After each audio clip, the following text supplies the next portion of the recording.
Hi, everybody. My name is Susan Figge, and I'm going to be your professor for the next 6 weeks on CRJ 406, Violence Against Women and Children. This happens to be an area that I have great passion for. I worked in it for many, many years. I was the first class in the state of Massachusetts to go to a class on how to teach police officers how to deal with domestic violence. That was in 1985. Up until 1985, I can't even tell you that they took it very seriously anywhere. The Tracy Thurman story, which I'm hoping you all read out of Connecticut, is, really made police departments stand up and say, "Oh boy, we got to change our ways because if we don't, we're going to be in a lot of trouble." So I want you to take, as we go through these, I want you to think about the Torrington decision. And some of you are saying, "What the heck is a Torrington decision?" And how did the Torrington decision change how police handle domestic violence? But before I start any of that, I want to go over the syllabus. I've been teaching at Bay Path for many, many years. I think about 15, but I could be wrong. And I've been teaching violence against women and children for a lot longer than that, or going on, as I said, since 1985. I was doing sexual assault and child abuse prior to that, so that would have been 32 years plus another 5, so like 37 years I've been teaching this basic course with a lot of things that have changed over time. So on our syllabus, let's go there. As I go through this, I want you to know that we have the objectives and the outcomes. They're pretty self-explanatory. What is a problem that I have with people is timeliness. And I get it. We all have a lot of things going on in our life. I was a non-traditional student. I loved being a non-traditional student. But being a non-traditional student meant that I had to juggle a lot. All of you are juggling. We all juggle. And juggling, I had 2 kids at the time that I was going for my master's and my bachelor's. I was working full time. I had a parent who was dying, and I had a husband that was very helpful, and I was lucky with that because a lot of people don't have that one facet, and they have to do everything themselves. So I'm hoping that you understand that I get that it's really hard sometimes to juggle, but you got to let me know if you're really juggling and struggling. So write to me. Let me know what I can do to help. I'm always trying to help my students. Many of you who've had me before know that. So let's look at the first week. The first week, your papers are due when we go to the modules. You will see. Let's get to that module. The first week, we're going to do causes and remedies, and this is going to be your discussion point. All right. And when we go through it, the assignment is it's 50 points. What are the causes of domestic violence? Let's be honest. We could write on this forever and never have the right answer.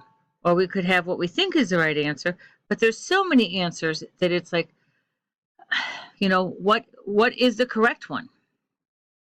Let me go to the next. Your assignment is due, it will be due on January 4th, 2018 at 11:59 p.m. When that clock rings midnight, it's late.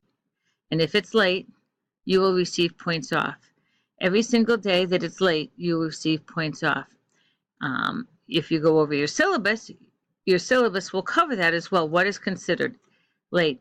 Also, your first discussion has to be 250 words, not 246, not 230, anything over 250. And I count words, so keep that in mind.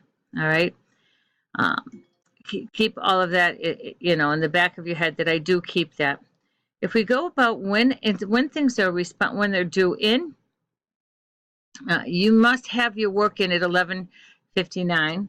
So you are required to log in 3 times per week with the first discussion question response is due on Thursday. So on Thursday of that week, you must have it in.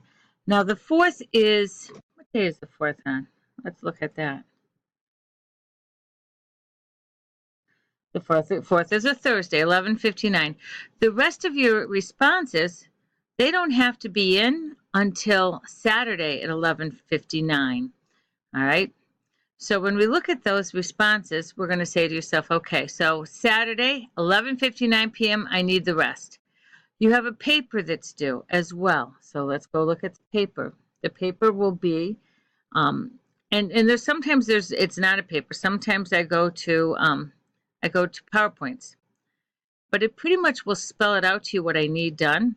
So on this one here, we have the discussion. And now we have, for paper, we need a 100-point paper. It's an individual assignment. Your paper should be 4 to 5 pages using APA style. You will be required to cite your sources and a minimum of 2 sources. So let's talk about what 4 to 5 pages is. 4 to 5 pages is guts. That's the easiest way to put it. It's not your cover sheet and it's not your cite sheet. It's the guts of your paper. So I need a minimum of 4 pages that are all the way to the bottom, all the way to the top, and they're 12 font. It's not 14 font. It's not bold. It's APA. I will put an APA, how to do APA style up recording for you to look at so you can follow that as well. Everything will go through VeriCite. Now, when it goes through VeriCite, you should know that if I get one back and it's got a very high score, I'm going to be saying to myself, what the heck? Is this plagiarized? So I'm going to look at everything around it. And then what will happen from there is I'll contact you. Just so you know, I do look at all of that. I count words, I count pages, I look at APA format. I want you to look at your modules and see what they say. So here is your paper, your criteria. It says, identify the cultural variations in gender roles and behaviors as well as oppressive customs that play a role in the cases of violence against women and children. If you get exemplary, that demonstrates you an advanced understanding of the primary thesis of the paper. If you go to the 0 points, it does not meet it. As you move your way down, you're going to see that there's, I look at these, I look at each single one of this, look at each single one of the things on your rubric, and I grade accordingly. Read your rubric. I cannot tell you how many times people do not read the rubric and do not get what's wanted in the paper. So read every single rubric that you get. Okay, so week 1 is covered. Week 2, it pretty much follows the same path. Be on time. You're not going to be on time. If there's a medical or if there's a emergency and you have documentation, and I require documentation, then send me your documentation, give me your reason, and we'll talk. Never don't do it and not send me anything, because if you don't do it and you don't send me anything, I'm going to be much less lenient on trying to help you. Give me a heads up. My telephone number is 413-883-3537. Please feel free to text me anytime. I'll answer it as soon as I can, or as soon as I see it. So again, it's 413-883-3537. Thank you, everybody.